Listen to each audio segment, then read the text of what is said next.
Meus amigos, meus irmãos, sejam todos mais uma vez bem-vindos ao Evangelho no Lar, promovido pelo Grupo Espírita Garimpeiros da Luz, aqui em Natal, Rio Grande do Norte. É com muita alegria que aqui estamos para o nosso encontro semanal, o encontro da família com Jesus, o momento de dedicarmos a cada semana um dia para esse encontro, para ficarmos próximos do Mestre, permitindo que Ele entre em nosso lar, que Ele sente ao nosso lado e, sobretudo, que Ele permaneça. Não esqueçamos a água, o recipiente com água a ser fluidificada durante a nossa reunião de estudo pelos nossos guias espirituais. E vamos assim fazer a nossa leitura preparatória do livro Pão Nosso, ditado pelo Espírito Emmanuel a Chico Xavier. Hoje teremos a leitura 152.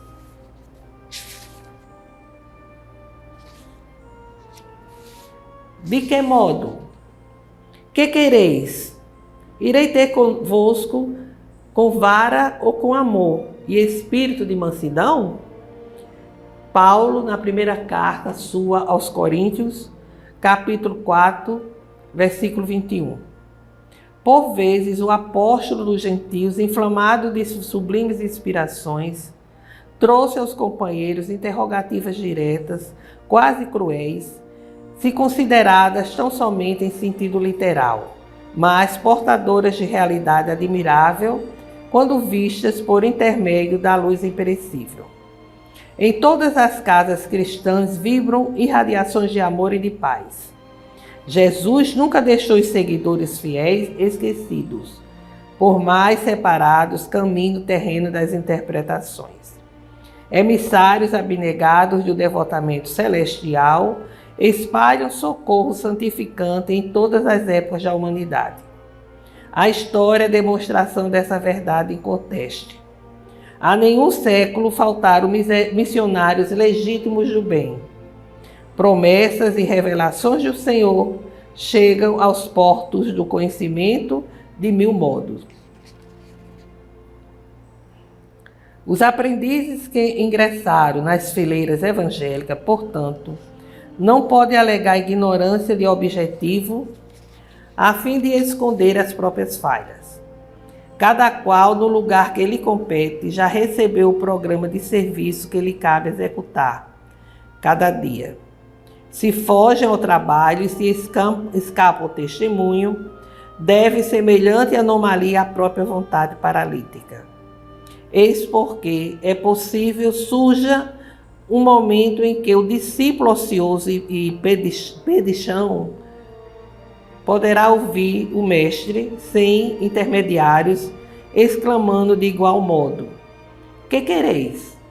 Irei ter convosco com vara ou com amor e espírito de mansidão. Sem dúvida, uma mensagem que toca os nossos corações até os dias de hoje, né? Porque muitas vezes nós nos afastamos da seara do Cristo, mas mesmo assim não estamos por Ele abandonados. Então, meus irmãos, vamos fazer a nossa prece inicial, elevar nossas mentes, o nosso coração ao Altíssimo, nos conectando com as esferas do bem do universo.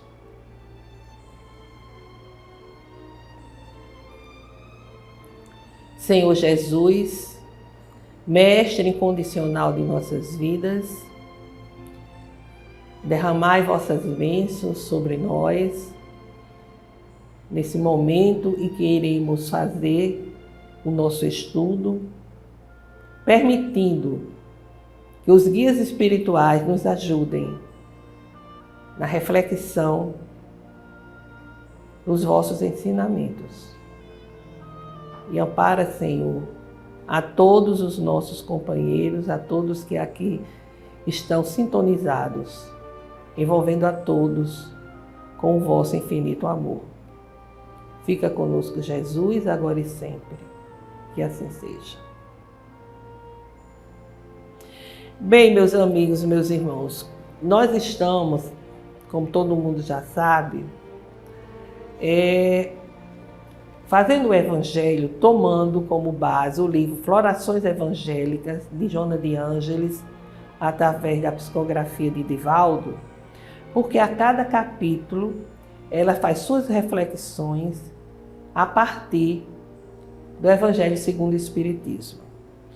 No livro, no capítulo 55 e 56, ela vai se referir ao capítulo 21 do Evangelho segundo o Espiritismo. Haverá falsos cristos e falsos profetas. Então, Kardec, a partir desse texto evangélico, ele compôs o capítulo 21. E o que nos diz Jesus? A árvore que produz maus frutos não é boa, e a árvore que produz bons frutos não é má. Porque cada árvore se conhece pelo seu próprio fruto. Não se colhem figos dos espinheiros, e não se cortam cachos de uva sobre as sarças. O homem de bem tira as boas coisas do bom tesouro de seu coração, e o mal tira as mais do mau tesouro do seu coração. Porque a boca fala do que está cheio o coração. Esse registro é de Lucas, capítulo 6, versículo 43, 44, 45. Prosseguindo, guardai-vos dos falsos profetas que vêm a vós cobertos de pelos de ovelhas e que por dentro são lobos rapazes. Vós os conhecereis pelos seus frutos. Pode-se colher uvas dos espinheiros ou figo das sarças? Assim, toda árvore que é boa produz bons frutos, e toda árvore que é má produz maus frutos. Uma boa árvore não pode produzir maus frutos. E uma árvore má não pode produzir bons frutos. Ou seja, uma árvore boa não vai produzir maus frutos e vice-versa, né? Uma boa árvore não pode produzir maus frutos e uma árvore má não pode produzir bons frutos. Ele repete. Toda árvore que não produz bons frutos será cortada e lançada ao fogo. Conheçá-la-eis, pois, por seus frutos. Aqui é Mateus, o registro da mesma passagem, no capítulo 7, versículo de 15 a 20. E Jesus vai dizer também: guardai-vos de que alguém vos seduza, porque vários virão sob o meu nome dizendo: eu sou o Cristo, e eles seduzirão a muitos. Levantar-se-ão vários falsos profetas que seduzirão a muitas pessoas, e porque a iniquidade será abundante, a caridade de muitos se resfriará, mas será salvo aquele que perseverar até o fim. Então, se alguém vos disser, o Cristo está aqui ou está ali, não o creais, porque se levantarão falsos cristos e falsos profetas, que farão grandes prodígios e coisas de espantar, até seduzir, se for possível, os próprios escolhidos. Aqui é Mateus, no capítulo 24, versículo 4, 5, 11, 12, 13, 23 e 24. E Marcos, no capítulo 13, no versículo 5, 6, 21 e 22. Que reflexões nós podemos tirar, né, dessas palavras, das palavras de Jesus? Aqui, logicamente, a gente entende que Jesus ele se utiliza da figura da árvore para nos ensinar sobre a questão espiritual do ser humano. Então ele aqui compara uma árvore dizendo, ele repete inclusive, né, para fixar mesmo, que uma boa árvore só dá bons frutos, e a má árvore vai dar maus frutos, né? Porque não se pode colher uvas de espinheiros, né? O espinheiro não vai dar uvas. Então ele aqui nos diz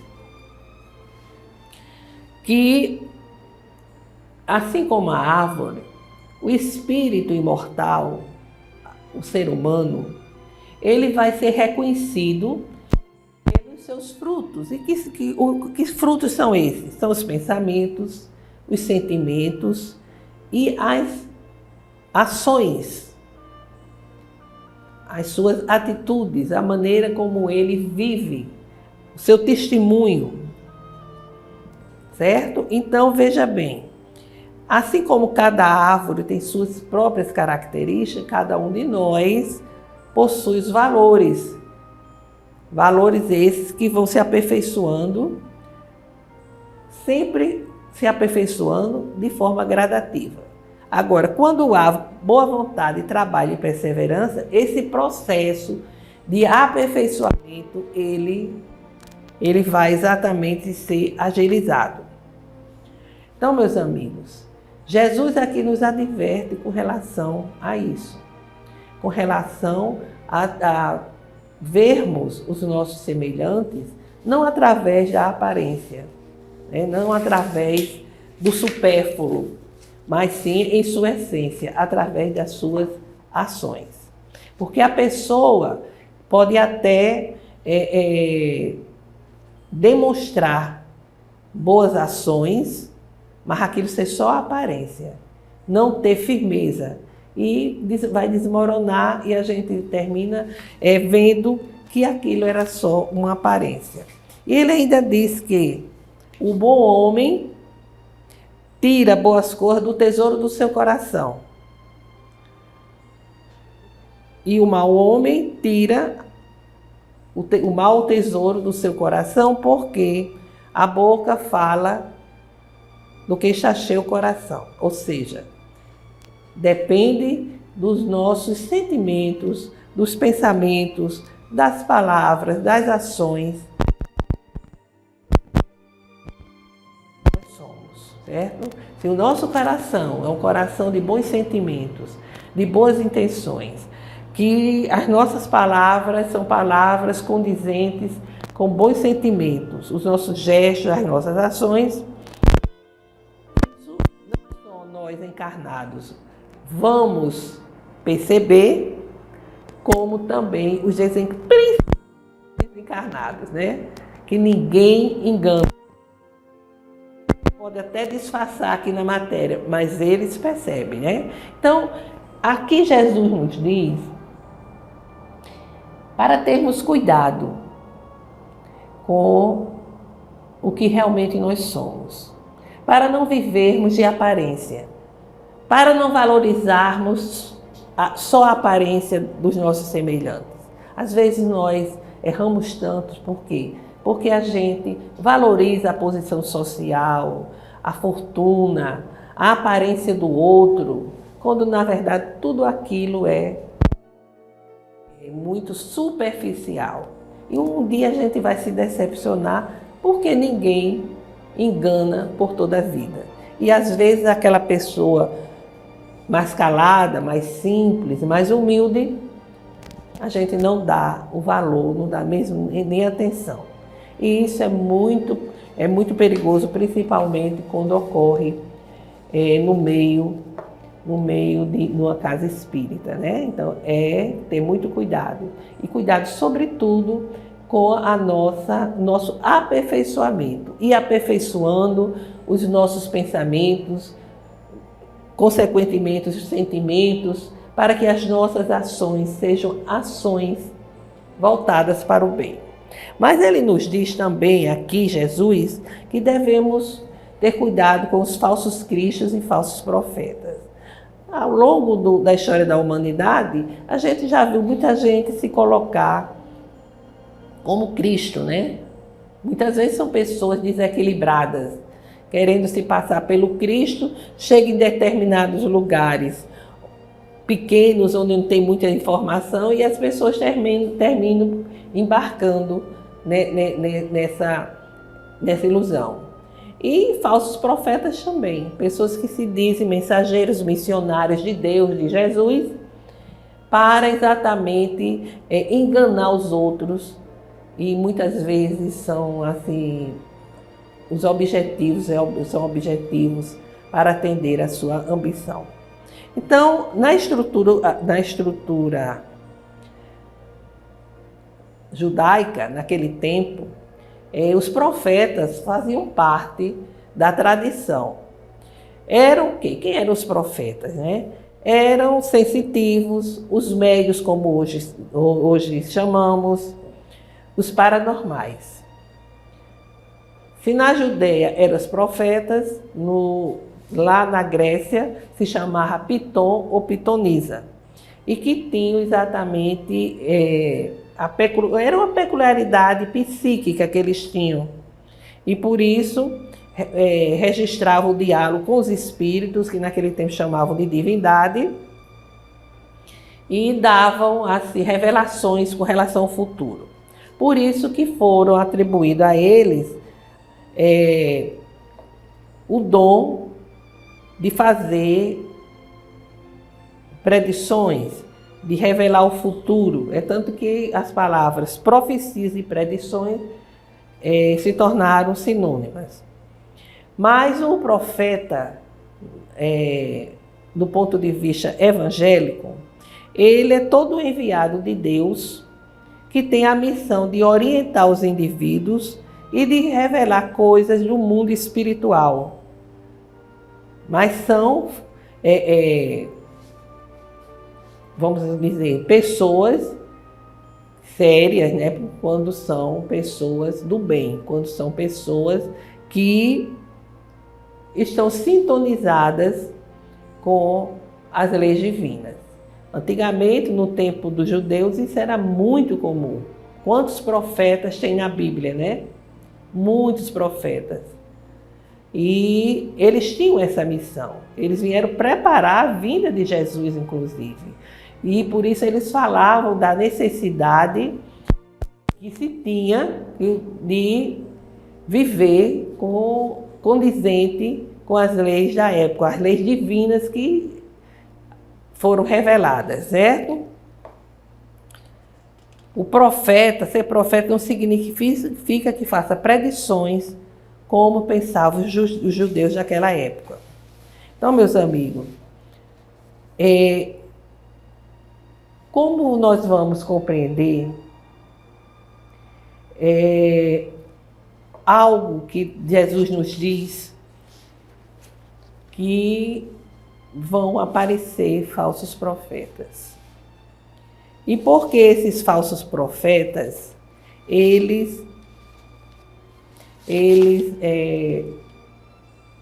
fazem prodígios, né? E aqui, o que é que nos diz Allan Kardec? Allan Kardec nos diz a missão, ele começa com a missão dos profetas, que é exatamente instruir a humanidade, instruir os indivíduos e revelar coisas do mundo espiritual, do mundo não visível, mas que à medida em que a humanidade vem se esclarecendo, a ciência vem avançando, essa realidade tem ficado cada vez mais longe, né, com relação aos profetas. Porque antes, o que é que acontecia? Tudo que era dito, a pessoa se postava como um emissário, um missionário, e a pessoa acreditava em tudo. Por quê? Porque achava que essas revelações espirituais eram revelações, eram sobrenaturais, eram assim um fenômeno maravilhoso, miraculoso, porque não se entendia, não se compreendia. E por quê? Os falsos profetas ainda conseguem fazer seus prodígios, né? Se eles são falsos profetas. Então, o que é que acontece? Tudo está explicado na lei natural, na lei divina. A pessoa pode ter conhecimento, a pessoa pode, esse conhecimento, inclusive, acumulado ao longo das nossas reencarnações. Então, a pessoa tem o conhecimento, tem uma sensibilidade, inclusive uma sensibilidade psíquica, e vai realizar determinadas coisas que vai nos espantar e dizer, não, isso é de Deus. Então, o que é que Kardec diz aqui? Que os prodígios e milagres não são privilégios exclusivos dos enviados de Deus e não provam nada, uma vez que nada distingue os milagres dos santos dos milagres dos demônios. É preciso, pois, procurar um sentido mais racional para essas palavras. Então, ele vai dizer exatamente isso, Kardec, nos advertir e interpretar as palavras de Jesus. Então, na acepção teológica, os prodígios e os milagres são fenômenos excepcionais, fora das leis da natureza. As leis da natureza, sendo obviamente de Deus, ele pode, sem dúvida, derrogá-las se isso lhes apraz. Mas o simples bom senso diz que Deus não pode dar a seres inferiores e perversos um poder igual ao seu, ou ainda desfazer o que ele fez. Ou seja, esses falsos profetas têm uma condição explicada pelas leis, pela lei natural. É aquisição, é um acervo que ele possui de experiências outras e que agora aflora e ele vai utilizar de uma forma errada, geralmente para adquirir vantagem de alguma sorte, de alguma maneira. E não se pode, então, sem um raciocínio, sem uma lógica, acatar tudo que é colocado na nossa frente. E é por isso, como a gente já disse, à medida em que a ciência avança, que as pessoas usam mais o raciocínio, a razão, esses fatos têm ficado cada vez mais escassos. E é bom a gente lembrar do que nos diz João, o apóstolo João.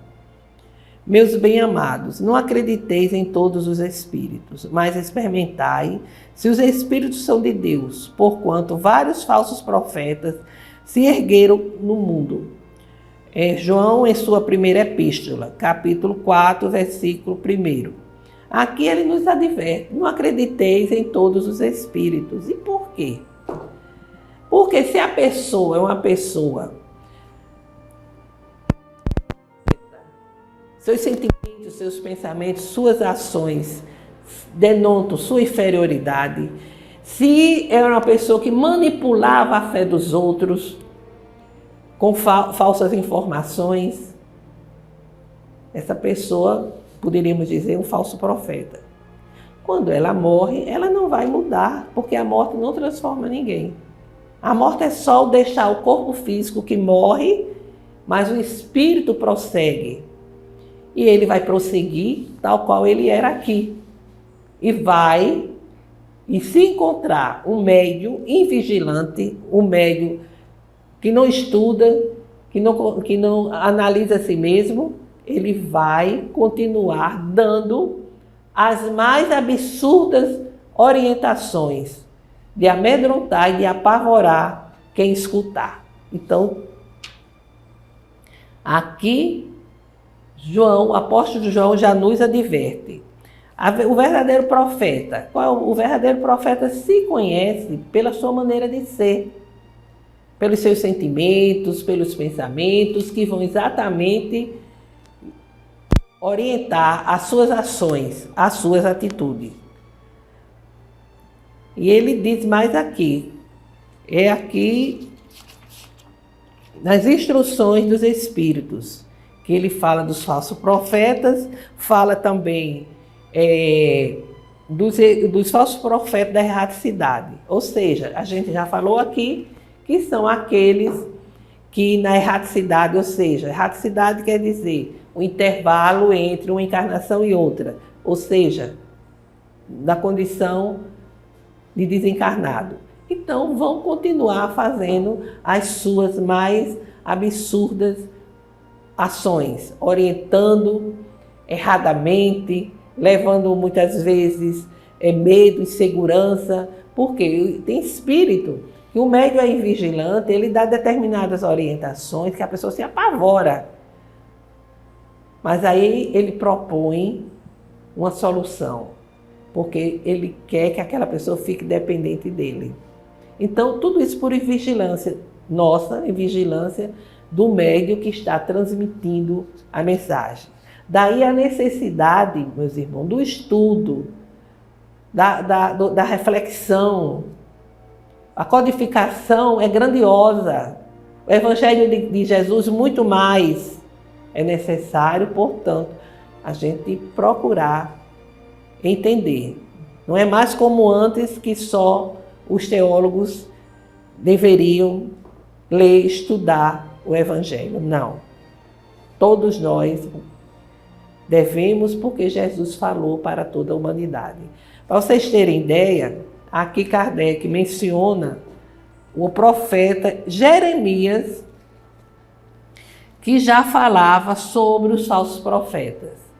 Ele diz, inclusive, que iriam aparecer pessoas falando em nome dele, dando mensagem em nome dele.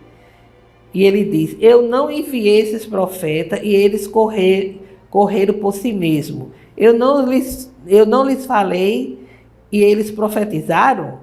Mais adiante ele diz: eu ouvi esses profetas que profetizam a mentira em meu nome, dizendo: sonhei, sonhei. Ele indicava assim um dos meios empregados para explorar a confiança que tinham neles. A multidão, sempre crédula, não pensava em contestar a verdade dos seus sonhos ou das suas visões. Achava isso muito natural e convidava sempre esses profetas a falarem. Jeremias. Isso está no livro de Jeremias, no capítulo 23, versículo 16, 17, 18, 21, 25, 26 e 33. Então, desde aquele tempo que esses falsos profetas existiam.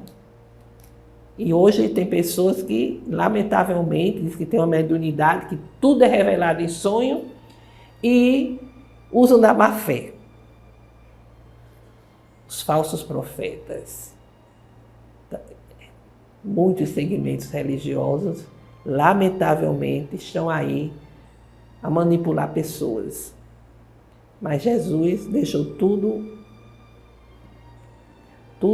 ensinado para que a gente pudesse tê-lo como nosso guia. Então, meus amigos, vamos fazer agora as nossas vibrações, emitindo pensamento, sentimento de amor, de perdão, de esperança, de saúde. Certos de que essas nossas vibrações serão ondas a nos envolver e a envolver nossos irmãos. E vamos agradecer a Deus Pai por todas as bênçãos que Ele nos concede.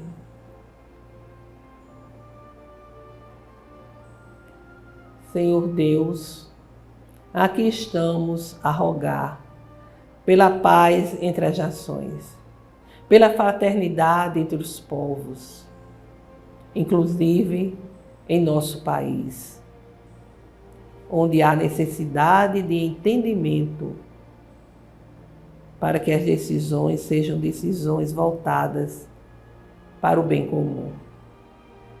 Rogamos pelo fortalecimento da doutrina espírita, para que ela permaneça sintonizada com a codificação e com o Evangelho do Cristo. Pela concórdia e perdão daqueles que não sintonizam conosco. Por todos os enfermos que se encontram nos hospitais, que se encontram nas clínicas, pelas ruas, em seus lares, para que encontre o lenitivo de suas dores e, se possível, a cura. Por todas as famílias, para que o Evangelho do Cristo chegue aos lares, levando harmonia aos corações. Vamos fazer agora uma pausa, para que cada um apresente as suas rogativas específicas.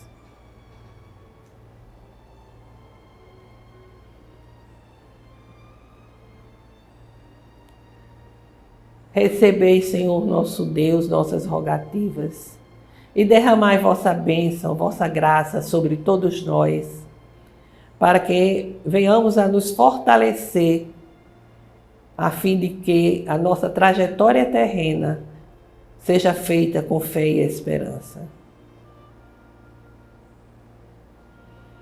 Pai nosso que estais em toda parte, glorificado e santificado seja o vosso nome no louvor de todas as criaturas, vindo a cada um de nós o vosso reino de amor e sabedoria, seja feita a vossa vontade acima dos nossos desejos, aqui na terra e em todos os ciclos espirituais.